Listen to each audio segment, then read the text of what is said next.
en découvrant que l'homme que j'aimais secrètement sur une application de rencontre était mon colocataire. J'ai réalisé que je n'étais pas hétérosexuel. Et ce choc a brisé l'équilibre fragile de ma vie parisienne. Mon cœur battait la chamade alors que je fixais l'écran de mon téléphone. Les messages intimes que nous avions échangés pendant des semaines se superposant soudain à la réalité banale de notre appartement partagé dans le quartier du Marais. Julien. Mon colocataire depuis 6 mois. Cet ingénieur discret et charmant de 26 ans. Était en fait Alex 75. L'homme avec qui j'avais partagé mes doutes les plus profonds sur mon identité sexuelle. Sans jamais montrer nos visages. Je m'appelle Lucas. J'ai 25 ans. Et jusqu'à ce soir-là, je me convainquais que mes attirances pour les hommes n'étaient que des phases passagères. Des curiosités nées de la solitude dans cette ville immense. Originaire d'une petite ville conservatrice en Bretagne, où ma famille catholique pratiquante m'avait élevé dans l'idée que l'amour se conjugue uniquement au féminin. J'avais fui à Paris pour étudier le droit, espérant que la distance effacerait ces questionnements intérieurs qui me rongeaient. Julien était arrivé par une annonce sur un site de colocation, un type fiable. Passionné de littérature et de randonnée. Qui payait son loyer à temps et ne posait pas de questions. Nous partagions des dîners improvisés. Des discussions sur la politique ou les films. Mais jamais rien de personnel. Et voilà que, par un hasard cruel, nos mondes virtuels et réels se télescopaient. Ce soir-là, assis sur le canapé du salon, je l'ai entendu rentrer. Le bruit de la clé dans la serrure m'a fait sursauter. J'ai fermé l'application précipitamment. Mais mon esprit bouillonnait. Comment avait-il pu me cacher ça? Ou plutôt, comment avais-je pu ne pas le reconnaître à travers ces mots? Ces descriptions de sa vie quotidienne correspondaient parfaitement, l'appartement avec vue sur la Seine. Le boulot stressant chez une start-up tech. Les week-ends solitaires à lire Proust. J'ai feint la normalité quand il est entré. Un sac de course à la main. Salut Lucas. Ça va? J'ai pris des pâtes pour ce soir. Sa voix était calme. Comme toujours. Mais ses yeux bleus trahissaient une légère fatigue. J'ai hoché la tête. Incapable de formuler une phrase cohérente. Pendant le dîner. Chaque bouchée était un supplice. Mes pensées tourbillonnaient, devais-je lui avouer? Le confronter? Ou faire comme si de rien n'était? Pour préserver cette colocation qui m'offrait un semblant de stabilité? La nuit qui a suivi a été un enfer. Allongé dans mon lit, j'écoutais les bruits de la ville. Les sirènes lointaines. Et je revivais nos échanges en ligne. Alex 75 m'avait confié ses peurs, une famille bourgeoise en banlieue parisienne qui attendait de lui un mariage traditionnel. Des enfants? Une vie rangée. Il se disait bisexuel, mais n'avait jamais osé explorer cette part de lui.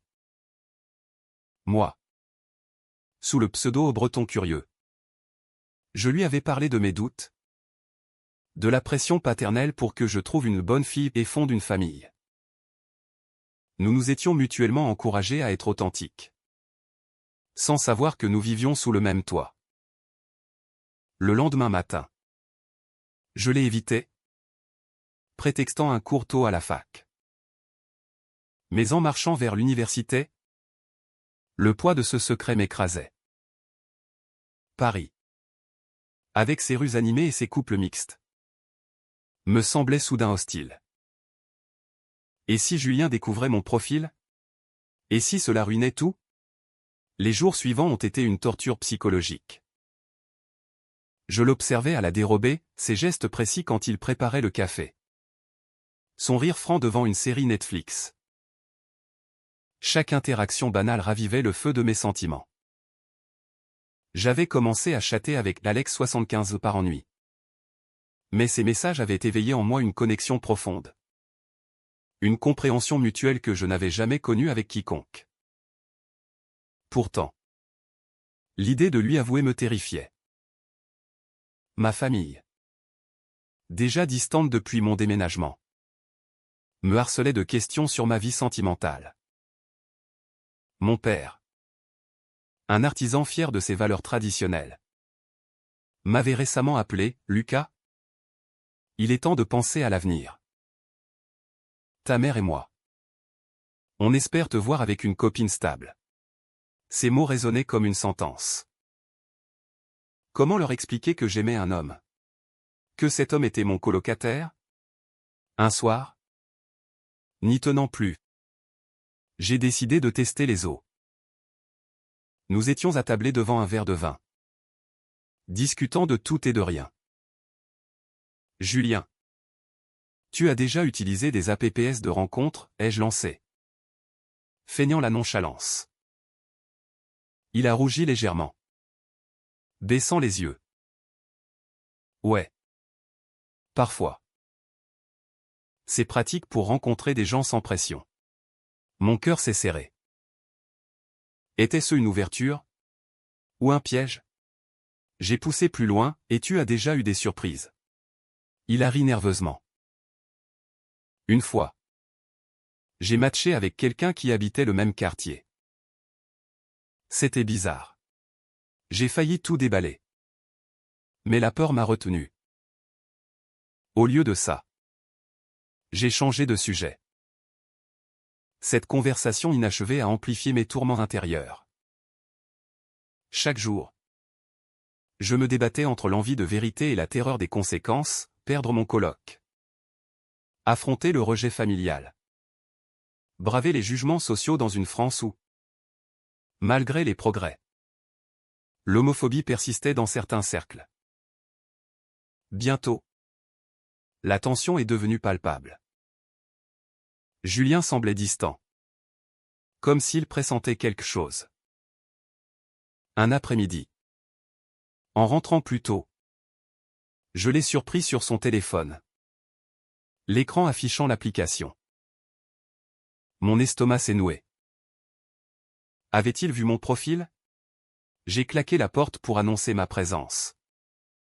Et il a sursauté, fermant l'app. T'es rentré tôt, a-t-il dit. Mal à l'aise. Ce soir-là, nous avons évité de nous parler. Mon esprit imaginait les pires scénarios, et s'il me détestait pour avoir menti? Et si cela déclenchait une crise familiale pour lui aussi? La société française, avec ses lois progressistes sur le mariage gay, masquait encore des réalités plus sombres, des parents qui déshéritent, des amis qui s'éloignent, des carrières freinées par des préjugés. J'étais piégé dans un tourbillon de doutes moraux. Était-il éthique de poursuivre cette relation virtuelle sans avouer? Ou valait-il mieux tout enterrer pour protéger nos vies respectives? La confrontation est survenue un vendredi soir pluvieux. Paris était enveloppé d'un voile gris. Et l'atmosphère de l'appartement était lourde comme un orage imminent. Julien rentrait d'une longue journée au bureau, les épaules voûtées. J'avais passé l'après-midi à ruminer, pesant le pour et le contre de la révélation. Finalement, l'angoisse l'a emporté sur la prudence. Julien, il faut qu'on parle, ai-je dit d'une voix tremblante, alors qu'il posait son manteau. Il m'a regardé, surpris, mais a hoché la tête. Nous nous sommes assis face à face sur le canapé. Un verre d'eau à la main pour masquer notre nervosité. J'ai découvert quelque chose, ai-je commencé, le cœur battant. Sur l'app. Tu es Alex 75. N'est-ce pas? Ses yeux se sont écarquillés. Et un silence assourdissant s'est installé. Puis, il a baissé la tête. Oui. Lucas. Et toi? Tu es breton curieux. C'était confirmé. Le choc initial a laissé place à un flot d'émotions, soulagement, peur, excitation. Nous avons parlé pendant des heures, déballant nos secrets. Julien m'a confié qu'il avait soupçonné mon identité depuis une semaine. Quand un détail dans nos conversations réelles avait coïncidé avec nos échanges en ligne. J'avais peur de tout foutre en l'air, a-t-il admis. Moi aussi. J'ai avoué mes tourments, la famille. Les attentes sociétales. La crainte du rejet. Cette nuit-là a marqué le début d'une relation clandestine. Nous avons décidé d'explorer nos sentiments. Mais en secret. Les premiers jours étaient euphoriques, des regards complices. Des touches discrètes. Des discussions profondes tard dans la nuit. Julien. Avec son éducation bourgeoise. Lutter contre ses propres démons. Sa mère. Une avocate influente. Organisait souvent des dîners où elle le présentait à des jeunes femmes prometteuses. Il ne comprendrait pas, disait-il. Les yeux emplis de tristesse. De mon côté. Mes appels avec mes parents devenaient des épreuves. Ma sœur. La seule à qui j'avais vaguement confié mes doutes. M'encourageait à être prudent. La Bretagne n'est pas Paris. Lucas. Papa ne le supporterait pas. Pourtant. La réalité nous rattrapait. Un week-end. Julien a reçu une invitation à un mariage familial. Je dois y aller seul, m'a-t-il dit. Évitant mon regard. Cela a allumé la première étincelle de conflit. Pourquoi? On pourrait dire que je suis un ami. Mais il a secoué la tête. C'est trop risqué. Imagine si quelqu'un devine. J'ai ressenti une pointe de trahison. Était-ce de l'amour? Ou juste une convenance? Ce soir-là. Nous nous sommes disputés pour la première fois. Tu as honte de moi, ai-je lancé. La voix brisée. Non. Lucas? J'ai peur pour nous deux. La réconciliation a été passionnée. Mais les fissures étaient là. Les semaines suivantes. La pression sociale s'intensifiait. À l'université, des amis hétéros blaguaient sur les gays du Marais. Ignorant ma situation. Julien. Au travail. Évitait les after-work pour ne pas risquer de questions. Nous vivions dans une bulle. Mais elle était fragile. Un jour, ma mère a appelé inopinément. Lucas? On vient te voir à Paris le mois prochain. On espère rencontrer ta petite amie. J'ai paniqué. Julien. Qui écoutait? A pâli. Qu'est-ce qu'on fait? A-t-il murmuré. J'ai menti à ma mère. Prétextant être trop occupé. Mais ce mensonge m'a rongé. Était-ce moral de tromper ma famille? Ou valait-il mieux les protéger d'une vérité qui les briserait? Bientôt. Un incident a escaladé les tensions. Julien a reçu un message de son père. Un homme d'affaires conservateur, fils. Il est temps de penser au mariage. Ta mère a une candidate idéale. Il a partagé cela avec moi. Les larmes aux yeux. Je ne peux pas. Lucas. Mais si je refuse? Ils me couperont les vivres. C'était un dilemme cruel, choisir l'amour ou la sécurité financière. J'ai essayé de le soutenir. Mais mes propres doutes ressurgissaient. Et si notre relation n'était qu'une illusion? Et si la société avait raison de nous pousser vers la norme? Un soir, après une dispute sur ce sujet, Julien est sorti seul. Je l'ai attendu des heures. Rongé par la jalousie. Quand il est rentré, il sentait l'alcool. J'ai vu un vieil ami, a-t-il dit évasivement. Mon instinct me criait qu'il mentait. Le lendemain, en fouillant son téléphone, un acte que je regrettais déjà, où j'ai découvert des messages avec une femme. Une collègue. Rien d'explicite. Mais assez pour semer le doute. C'est qui, ai-je confronté?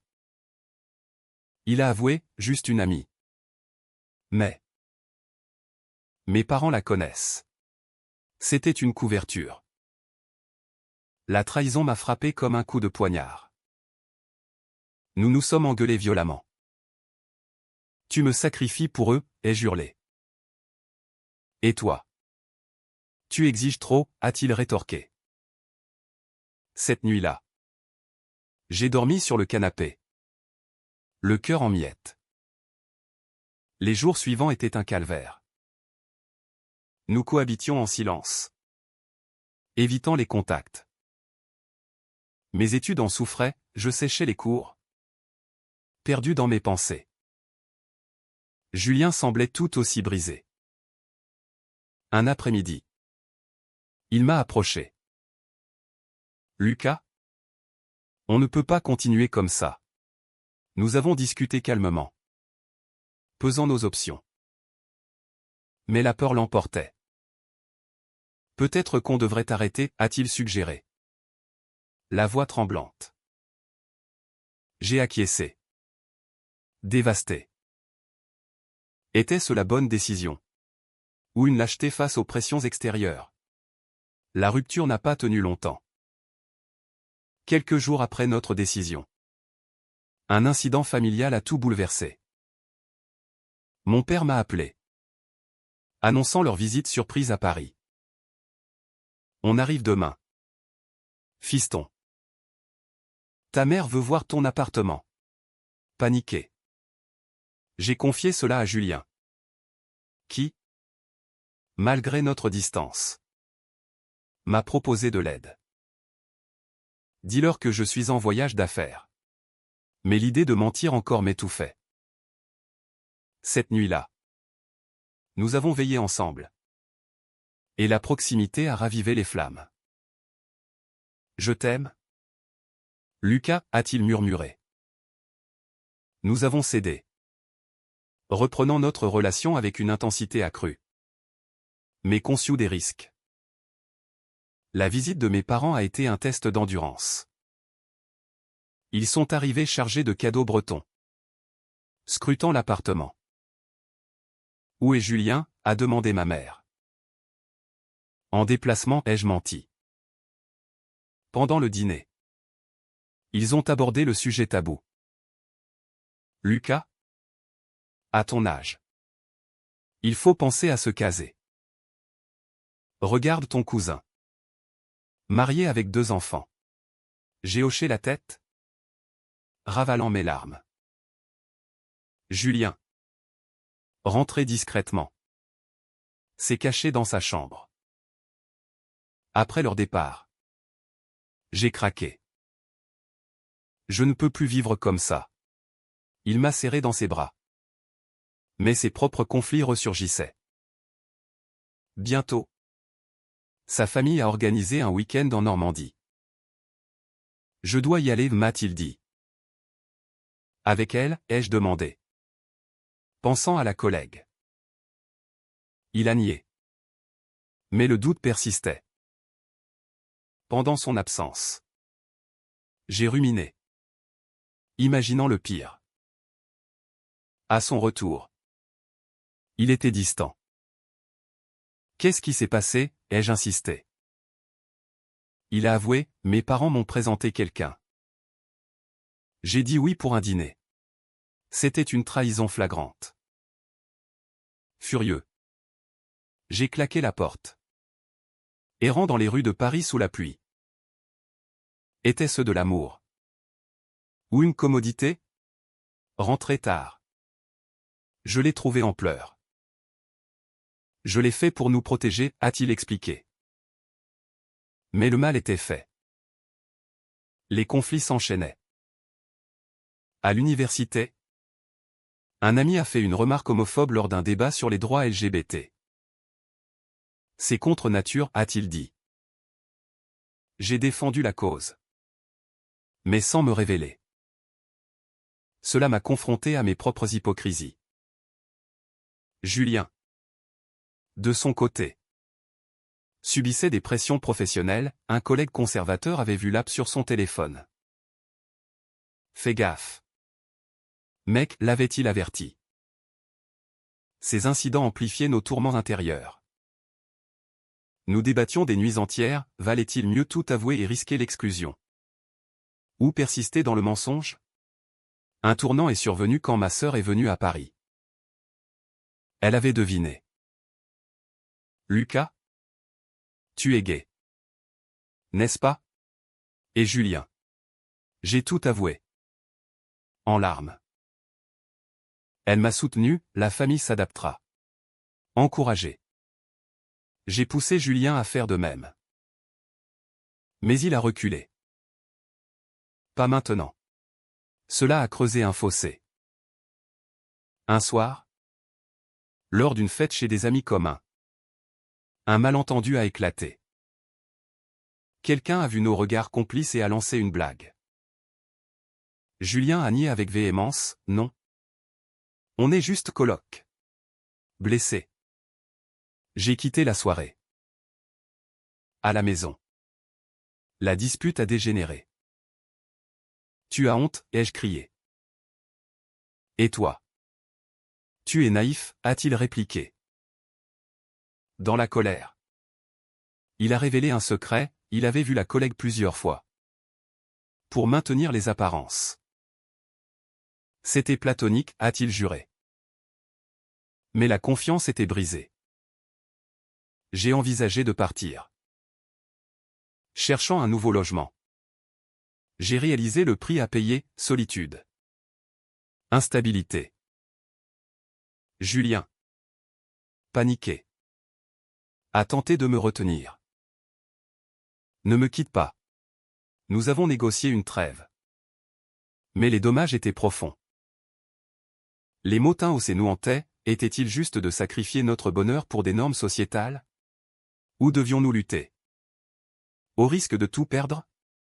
La crise culminante est arrivée lors d'un dîner familial pour Julien.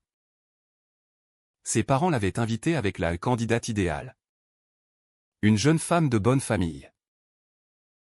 Il m'en a parlé. Déchiré.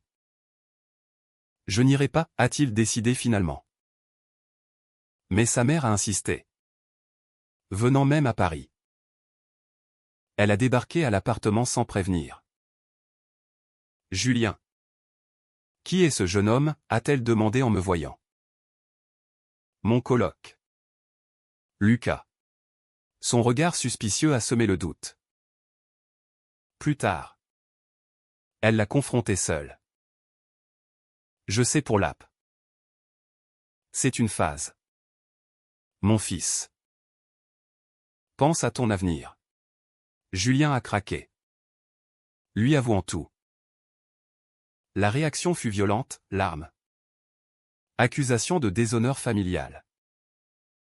Tu nous tues, a-t-elle hurlé. De mon côté. Mes parents ont rappelé. Sentant mon malaise. Qu'est-ce qui ne va pas? Lucas? J'ai hésité. Puis avoué partiellement, je suis gay. Le silence au bout du fil fut assourdissant. Mon père a raccroché. Ma mère a rappelé plus tard, on t'aime. Mais. Donne-nous du temps. C'était un rejet voilé. Mais un début. Julien.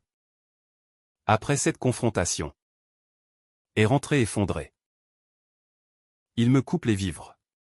Nous avons pleuré ensemble. Réalisant le coût de notre authenticité. Pourtant. Cela nous a unis. Nous avons décidé de lutter, chercher un travail pour Julien. Affronter les jugements. Les mois suivants furent durs, amis perdus. Regards hostiles. Mais aussi soutiens inattendus. Ma sœur est venue nous aider. Et des associations LGBT nous ont guidés. 1 an plus tard.